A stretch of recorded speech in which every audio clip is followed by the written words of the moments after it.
Ang salot sa mga hayop. Ikasyam na kabanata. Sinabi ng Panginoon kay Moises, "Puntahan mo ang Paraon at sabihin sa kanya, ito ang sinasabi ng Panginoon, ang Diyos ng mga Hebreyo. Paalisin mo ang mga mamamayan ko para makasamba sila sa akin. Kung hindi mo sila paalisin, padadalhan ko ng nakamamatay na sakit ang mga hayop mo na nasa bukid. Kabayo, asno, kamelyo, baka, tupa at kambing. Hindi magiging pareho ang trato ko sa mga hayop ng mga Israelita at sa mga hayop ng mga Ehipsyo, at walang mamamatay sa mga hayop ng mga Israelita." Ipinaalam ng Panginoon na gagawin niya ito kinabukasan, at nangyari nga. Namatay ang lahat ng hayop ng mga Ehipsyo, pero walang namatay ni isa man lang sa mga hayop ng mga Israelita. Nagpadala ang Paraon ng mga tao at nalaman niya na walang namatay kahit isa sa mga hayop ng mga Israelita. Pero matigas pa rin ang puso niya at hindi pinaalis ang mga Israelita. Ang salot ng mga bukol.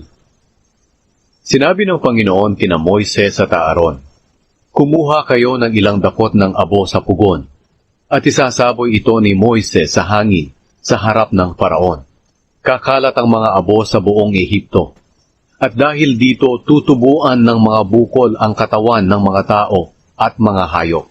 Kaya kumuha ng abo sa pugon sila Moises at Aaron, at tumayo sa harap ng Paraon. Isinaboy ito ni Moises sa hangin, at tinubuan ng mga bukol ang mga tao at mga hayop.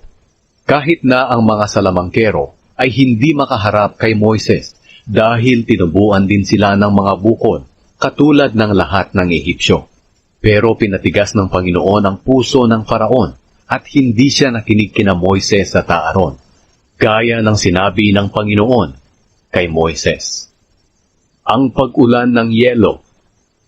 Pagkatapos sinabi ng Panginoon kay Moises, "Bumangon ka ng maaga bukas at puntahan mo ang Paraon at sabihin sa kanya, ito ang sinasabi ng Panginoon, ang Diyos ng mga Hebreyo.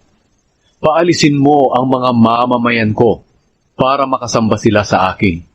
Dahil kung hindi magpapadala ako ng matinding salot na magpaparusa sa iyo, sa mga opisyal at mga mamamayan mo para malaman mo na wala akong katulad sa buong mundo.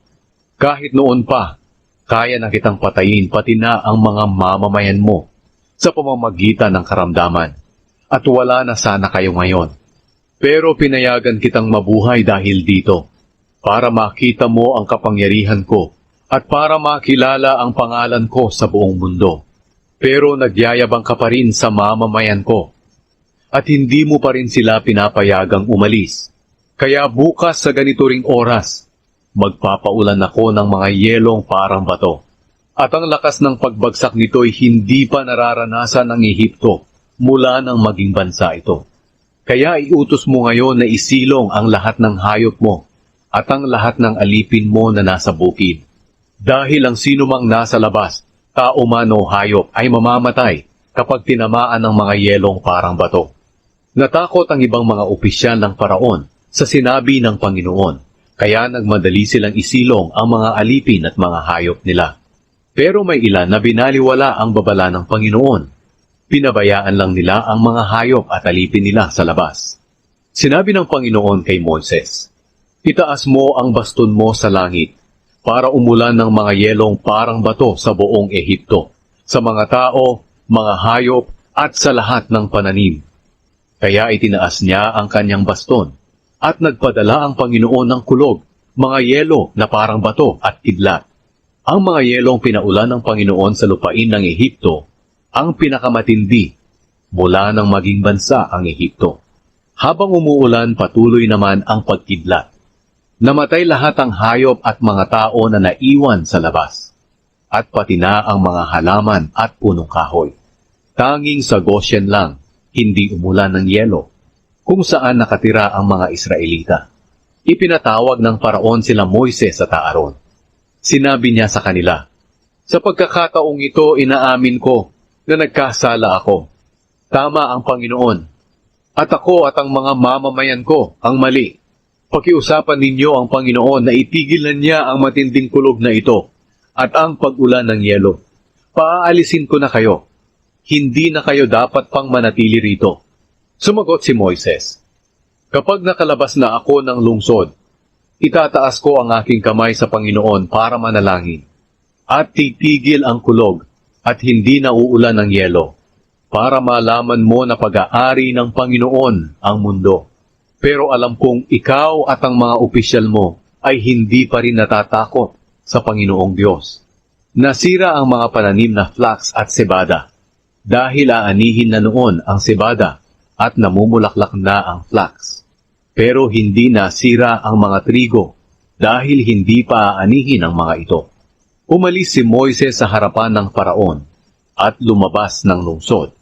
Itinaas niya ang kanyang kamay sa Panginoon para manalangin at huminto ang kulog, ang pag-ulan ng yelong parang bato at ang ulan.